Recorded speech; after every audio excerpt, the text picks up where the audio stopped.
El tema es prolapso de órganos pélvicos. Es un tema muy importante en ginecología. Actualmente existe una subespecialidad muy bien constituida de 2 años de duración en obstetricia y ginecología. Es la reconstrucción del piso pélvico y la uroginecología.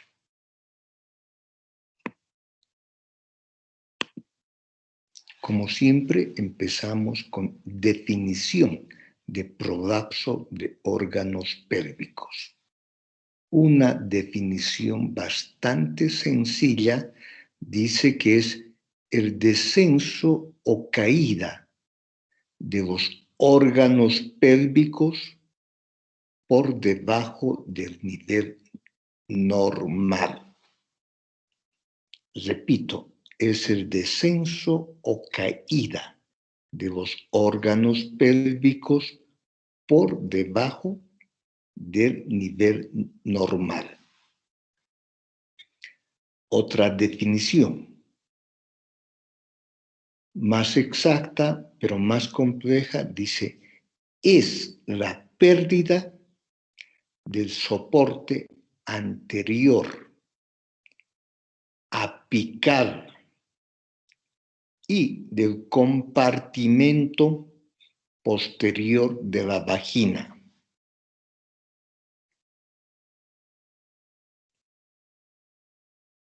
Que provoca protrusión de los órganos pélvicos dentro o fuera del canal vaginal.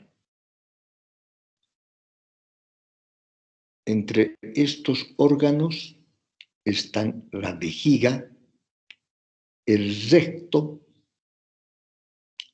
el intestino delgado, cuerpo uterino, cervix y muy ocasionalmente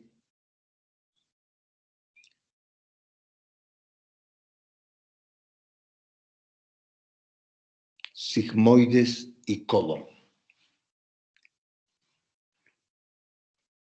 Entonces, el prolapso uterino se debe a la pérdida de soporte anatómico. Y como consecuencia de esta pérdida de soporte anatómico,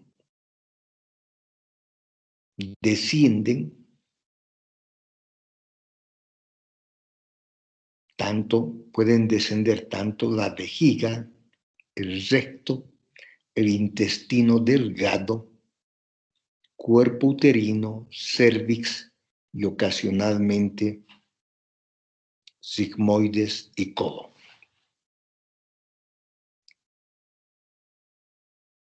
Generalidades.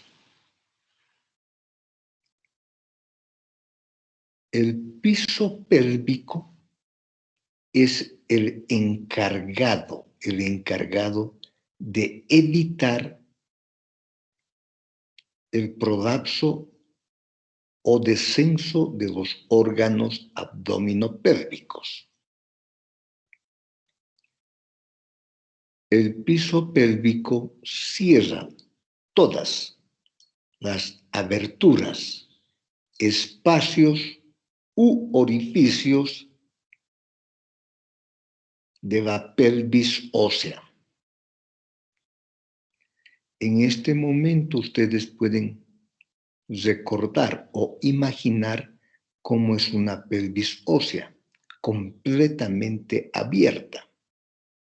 Pero sin embargo, una mujer está totalmente cerrado gracias al piso pélvico. Por otra parte, la bipedestación ha hecho que el piso pélvico sea un tejido de sostén muy, muy firme. Realmente el piso pélvico es fundamentalmente una capa muscular muy resistente, muy firme. Por otra parte, en el piso pélvico existen orificios, pequeños orificios que comunican tanto el tracto urinario, como es el meato uretral, el tracto vaginal, como es el himen, y el tracto digestivo, como es el orificio anal, que es fundamental que comuniquen con el exterior. A la larga, estos puntos de comunicación con el exterior, pueden convertirse en puntos de debilidad y favorecer los prolapsos.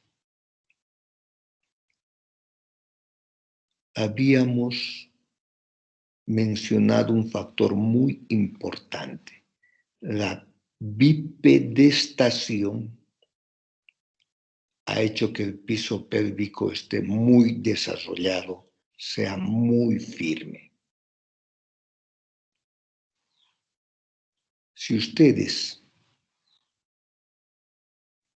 observan,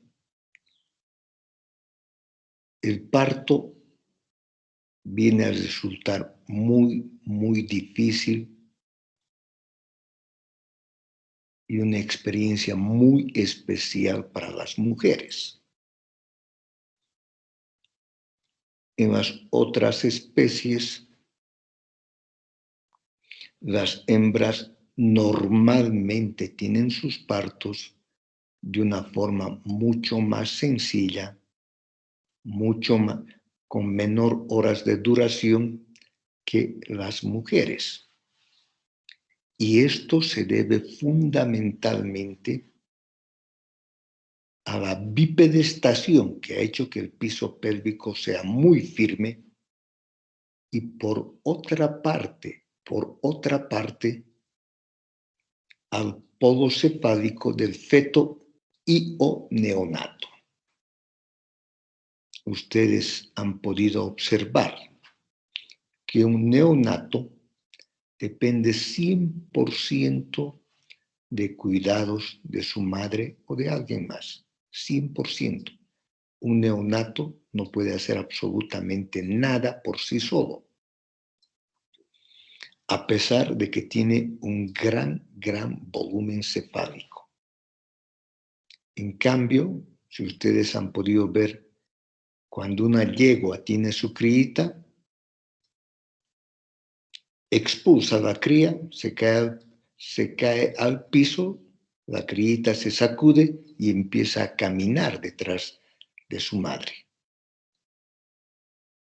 Pero en el neonato eso no es posible y hay que tardar mucho tiempo, aproximadamente 1 año, para enseñarles a caminar.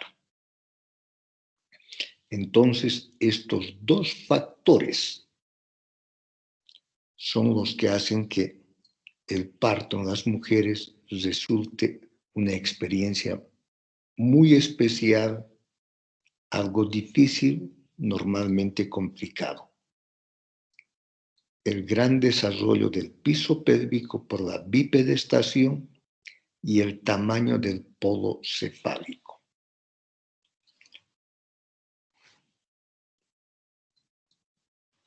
Factores de riesgo. Lógicamente, para que el piso pélvico pueda ser dañado o alterado en su función, entre los factores de riesgo están el embarazo, están el parto,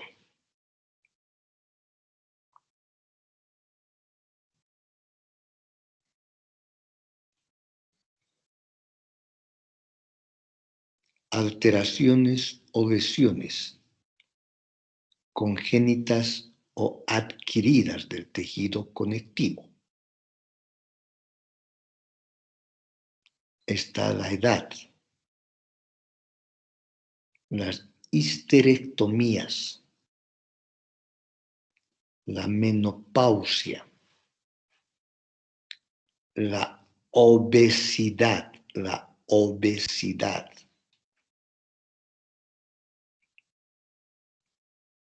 el aumento constante de la presión intraabdominal. Por ejemplo, levantar pesos. Por ejemplo, una tos crónica.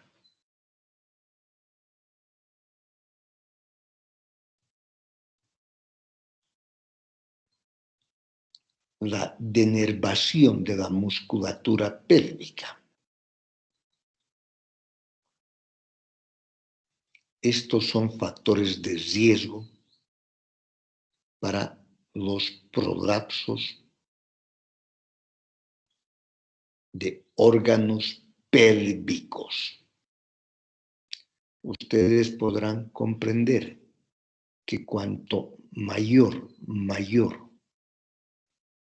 número de embarazos y de partos, lógicamente existe mayor riesgo de prolapsos. Y sobre todo, cuando son productos grandes y principalmente productos macrosómicos. Si ustedes recuerdan, la vagina es un conducto virtual, donde la pared vaginal anterior y posterior están adosadas, que solo se distienden con el coito, lógicamente a un diámetro menor. Pero si ustedes pueden imaginarse cuánto tiene que distenderse la vagina durante el trabajo de parto para la expulsión de un feto, realmente es un diámetro muy grande. Y repito, cuanto mayor el número de partos y cuanto mayor peso tengan los recién nacidos, lógicamente es mucho más probable que pueda sufrir un daño el piso pélvico y favorecer los prolapsos.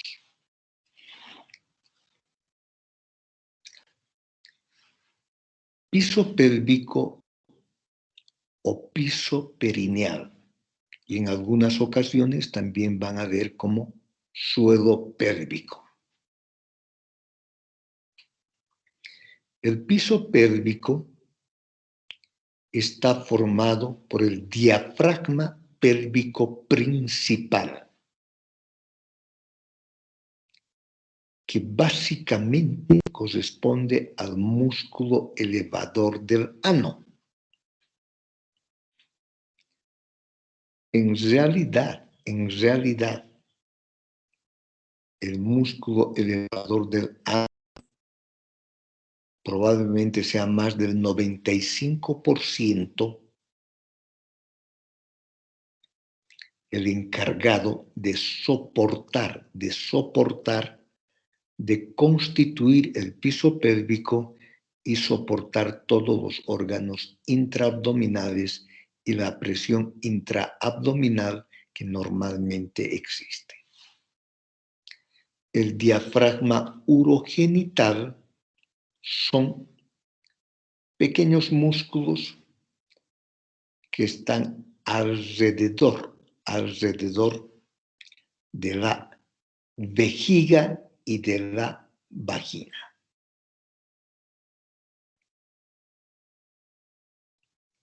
¿Qué significa la palabra diafragma?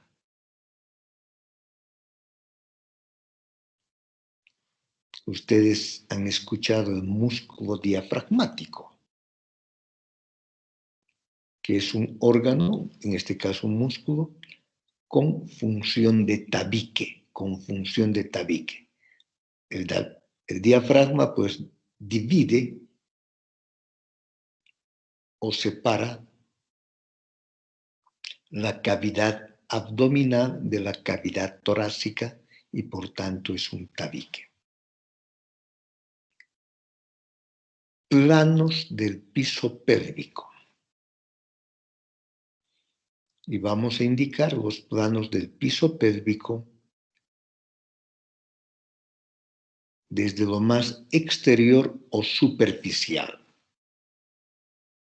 El plano superficial del piso pélvico está constituido por el músculo isquiocavernoso, bulbo cavernoso, transverso superficial del periné y esfínter estriado del ano. Repito, el plano superficial del piso pélvico está constituido por el músculo isquiocavernoso, bulbo cavernoso, transverso superficial del periné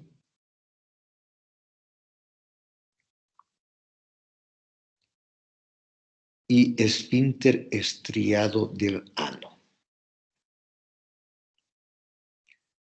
Cuando se efectúa una episiotomía medio-lateral,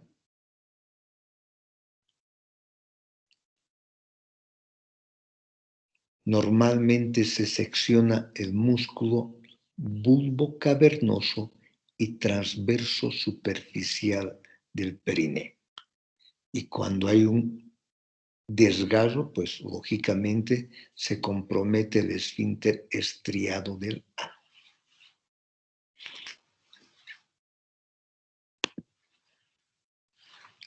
El plano medio está constituido por el músculo transverso profundo del periné y la fascia urogenital, que viene a ser el esfínter de la uretra.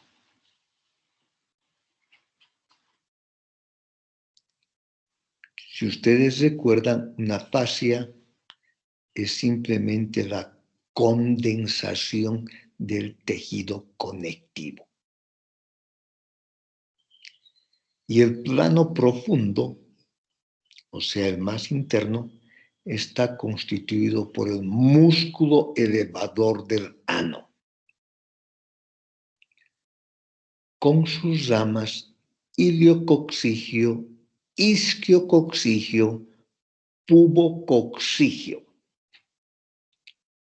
Y las ramas más internas del pubococcigio corresponden al pubo rectal. O sea, va de la parte media anterior, que es el pubis, a la parte media posterior, donde está el recto. Aquí el plano más importante para el soporte es el plano profundo, es el músculo elevador del ano, que es el que tiene casi la completa responsabilidad del soporte del piso pélvico. Epidemiología.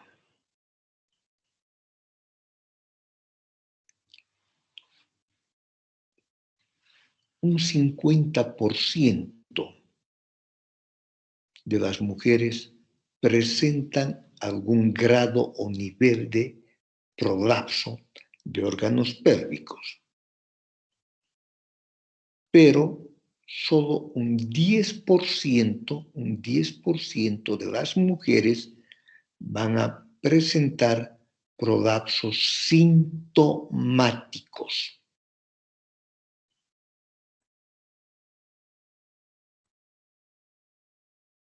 A la edad de 85 años, 19% de las mujeres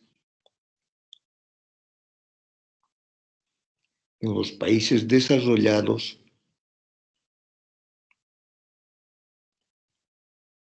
un 19% de las mujeres en los países desarrollados se ha efectuado una cirugía por prolapso de órganos pélvicos.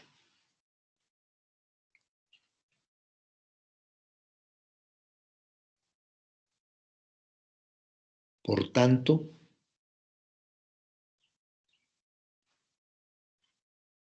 habíamos mencionado que entre los órganos pélvicos prolapsados estaban el útero. Y los prolapsos vienen a ser en frecuencia la tercera indicación para una histerectomía.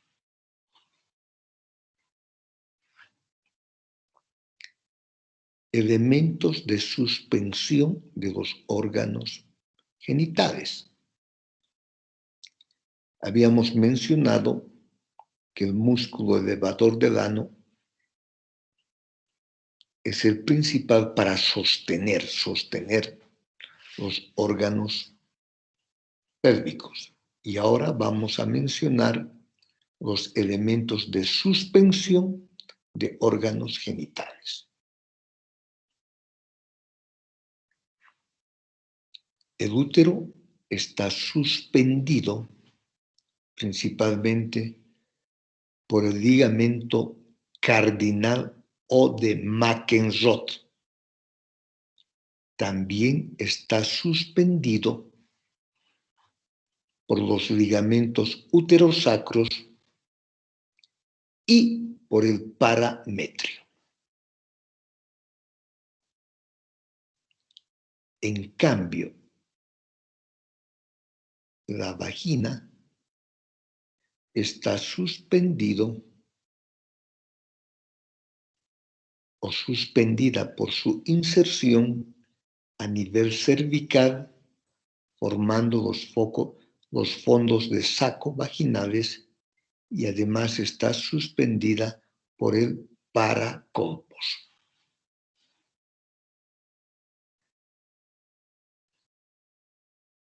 Entre esta suspensión tenemos que mencionar a la fascia endopélvica suburetral, que es un tejido muy importante para suspender, para soportar el cuello vesical, la uretra, y por tanto el ángulo uretrovesical. Al suspenderlos y hacer este tejido dirigirse hacia la fascia endopélvica, a la parte media de la fascia endopélvica, y esto es muy, muy importante para la continencia urinaria. Interacción entre músculo y fascia.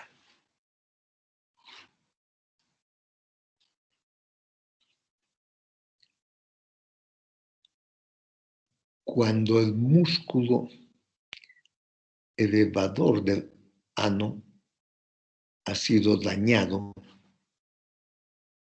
por ejemplo, un trauma obstétrica, algunas endocrinopatías, una denervación,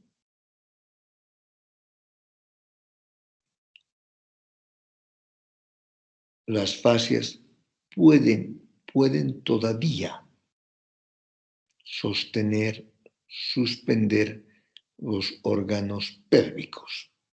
Pero eso va a ser por poco tiempo y muy pronto se van a producir los prolapsos.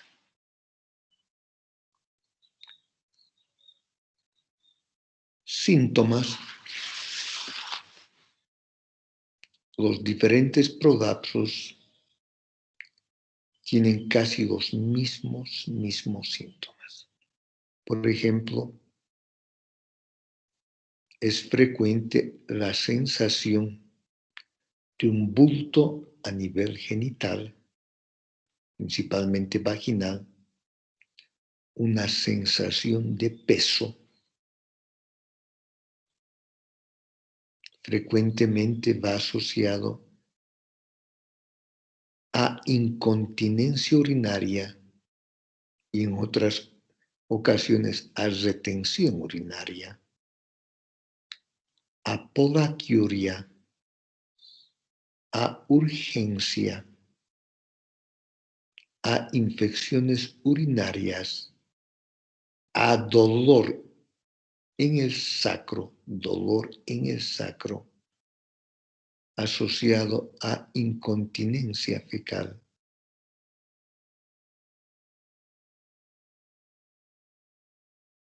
Pero una mayoría de las pacientes son asintomáticas. Por otra parte, no existe una relación directa entre el grado del prolapso y la intensidad de los síntomas.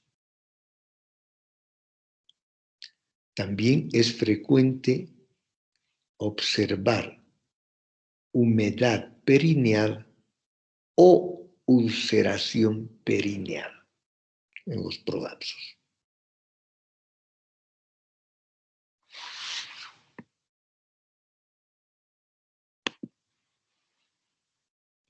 Ahora vamos a ver las consecuencias del daño del piso pélvico. Entre estas están la insuficiencia perineal.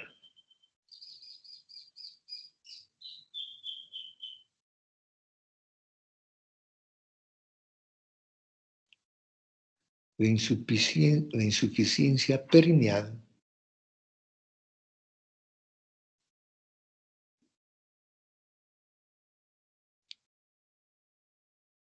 es la abertura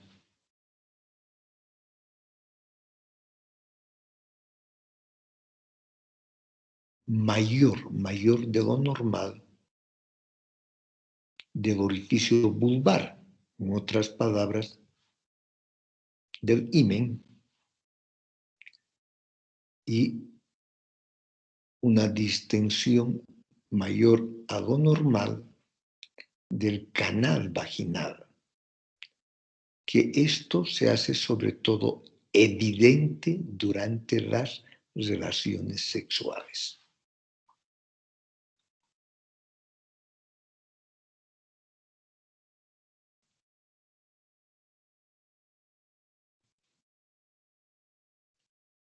Entonces, la paciente refiere que presenta una abertura mayor, una abertura anormal del orificio vulvar y una dilatación mayor del conducto vaginal. Y repito, esto se hace evidente durante las relaciones sexuales.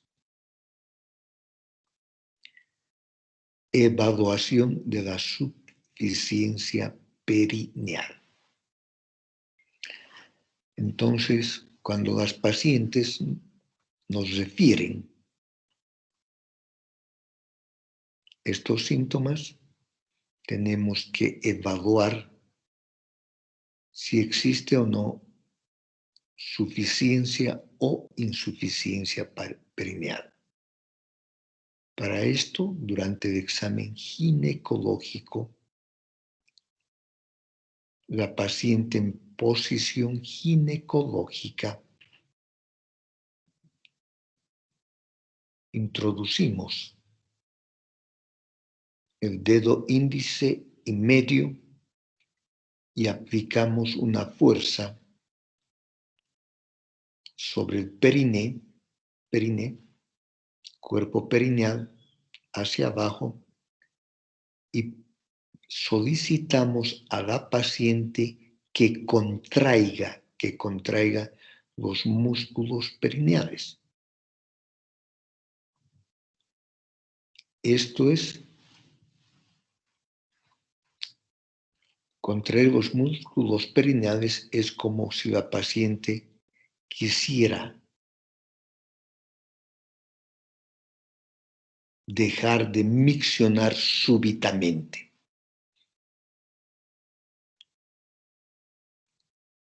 Cuando se deja de miccionar súbitamente, lógicamente se van a contraer los músculos perineales.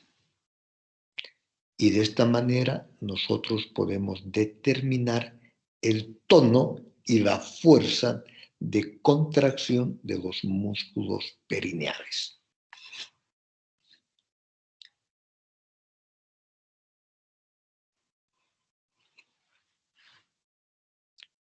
Cuando no hay una contracción adecuada de los músculos perineales, lógicamente estamos frente a un daño de las haces posteriores del músculo elevador del ano. Y se puede clasificar, para empezar, insuficiencia perineal grado 1, insuficiencia perineal grado 2 y grado 3. ¿Cuándo decimos que existe suficiencia perineal? Cuando al introducir los dos dedos y solicitamos que la paciente contraiga los músculos perineales, vamos a sentir que los dedos exploradores son elevados hasta chocar con el borde inferior del pubis. En la insuficiencia perineal grado 1, los dedos son elevados, pero no llega hasta el borde inferior del pubis. En la insuficiencia grado 2,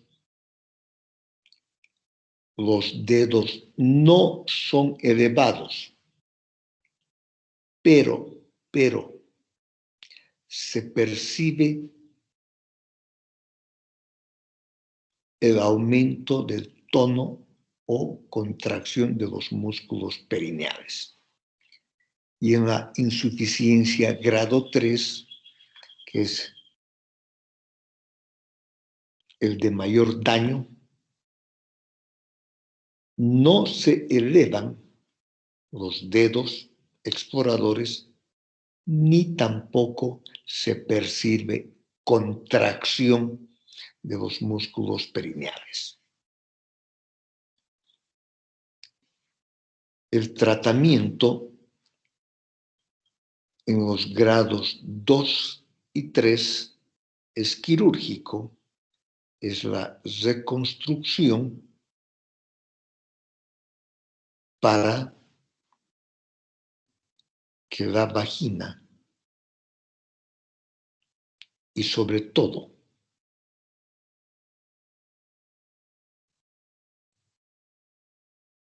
el introito vaginal tenga un diámetro normal y se reconstruye los músculos para que puedan tener contracciones normales.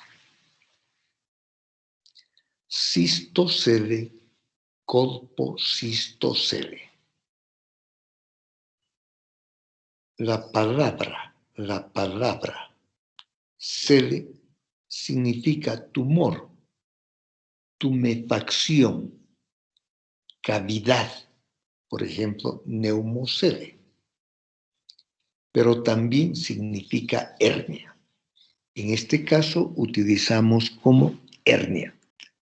El cistocele o colpocistocele es una hernia vesical, donde la vejiga desciende de su posición normal y puede ser evidenciado a través del conducto vaginal. En estos casos existe un daño de las fibras musculares, sobre todo anteriores del músculo elevador del ano.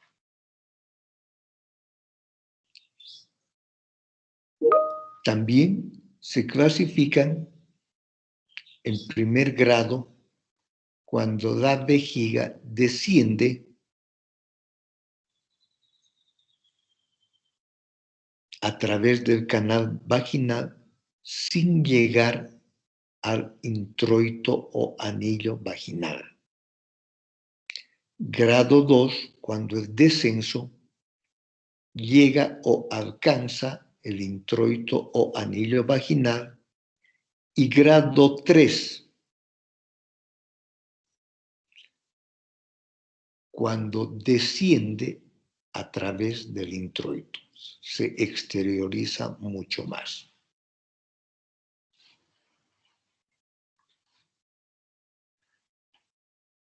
Diagnóstico, pues este descenso de la pared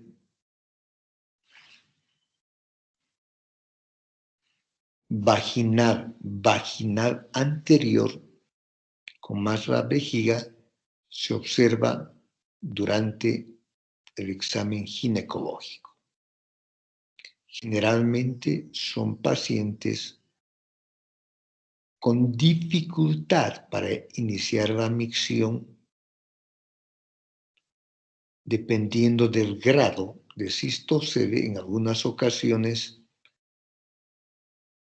tienen incontinencia urinaria y en otras retención urinaria. Frecuentemente presentan podaquiuria y, como dijimos, dolor a nivel sacro. Tratamiento. El grado 2 y 3 requiere tratamiento. Una colporrafia anterior. Rectocele, colporrectocele. Es la hernia del recto que desciende a través del canal vaginal. En estos casos existe lesión de las fibras musculares, sobre todo las fibras posteriores del músculo elevador del ano. En estos casos desciende el recto, lógicamente cubierto por la pared vaginal posterior. De ahí viene el nombre de colporrectocele. También se clasifican en 3 grados. Grado 1, el más leve, donde el descenso no llega hasta el anillo o introito vaginal. En el grado 2 llega hasta el introito vaginal o desciende hasta el introito vaginal, y en el grado 3 sale a través del introito vaginal, o sea, llega hasta el exterior. Tratamiento, en estos casos, también el tratamiento es quirúrgico en los grados 2 y 3 y consiste en la colpoperineografia posterior. Consiste en reaproximar la fascia de Halban, el tabique recto vaginal. Perdón, la fascia de Halban es para el cistocele. En el rectocele es el tabique recto vaginal. Enterocele es la hernia del intestino delgado.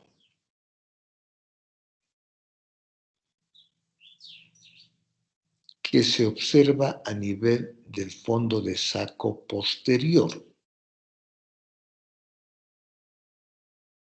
El intestino delgado y en algunas ocasiones el epiplón descienden a través del espacio virtual entre la pared vaginal posterior y la cara anterior del recto. Esto se observa principalmente después de unas histerectomías. En este caso, el tratamiento es quirúrgico.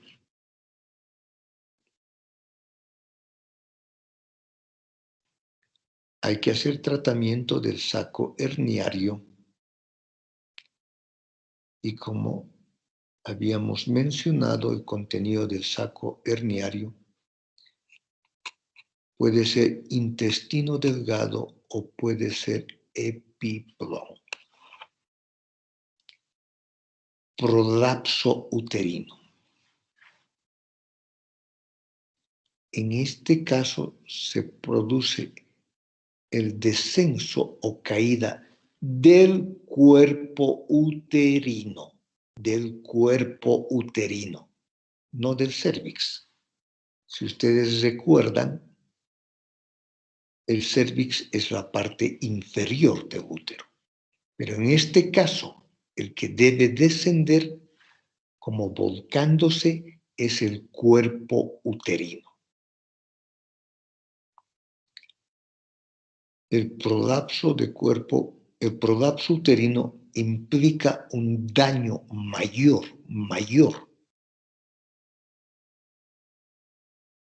del piso pélvico, un daño tanto de las fibras anteriores y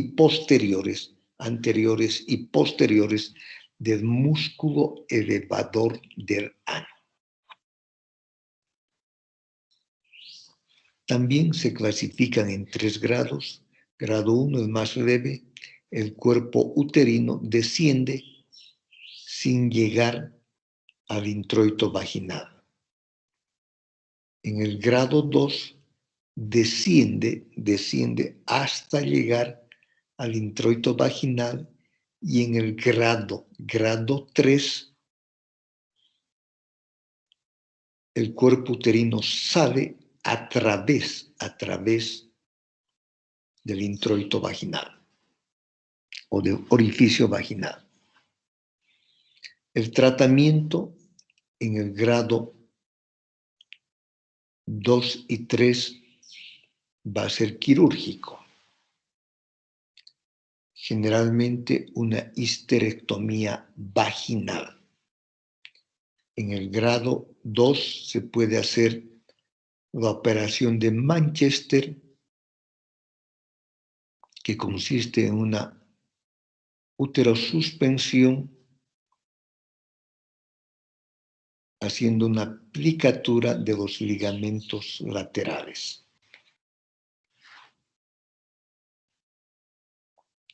En el grado 3 sí debe realizarse una histerectomía vaginal. Ahora, cuando las pacientes son ya de edad muy avanzada, en el grado 3, sin vida sexual, se puede efectuar lo que se denomina una colpocresis, cerrando la vagina, una sutura vaginal, reavivando los bordes de la vagina. Colpocresis.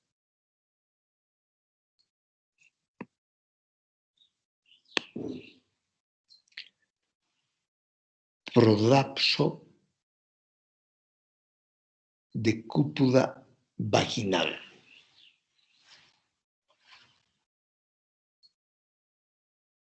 En este caso, desciende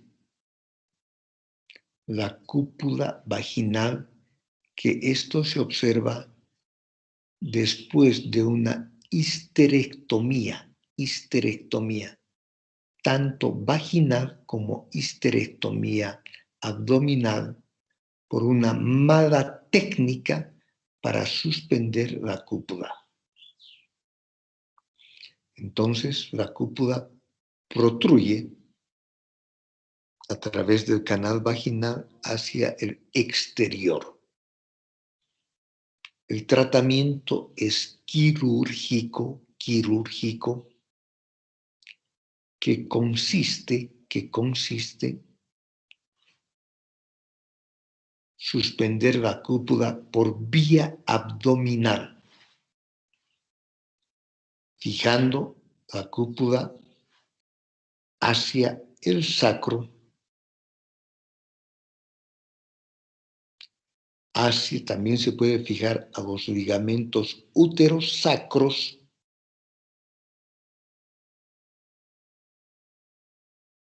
y también a las fascias isquiocócciges.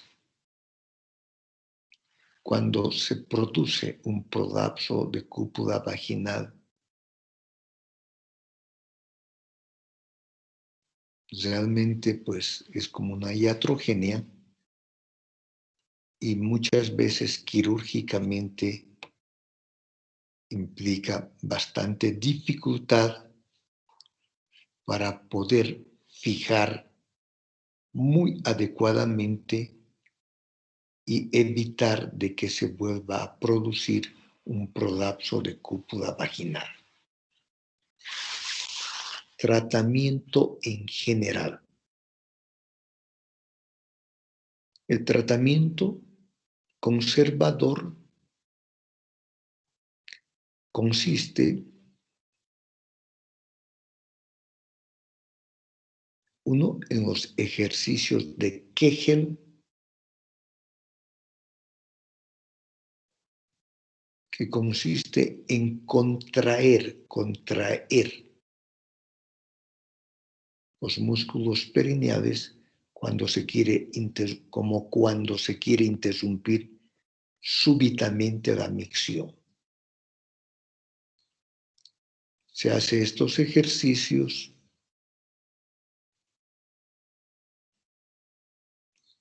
unas 15 veces,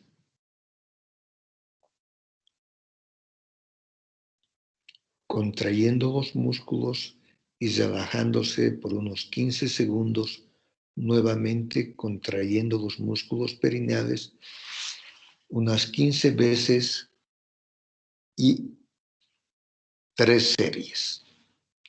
Además, debe efectuarse tanto en la mañana, antes de levantarse, como en la noche al acostarse.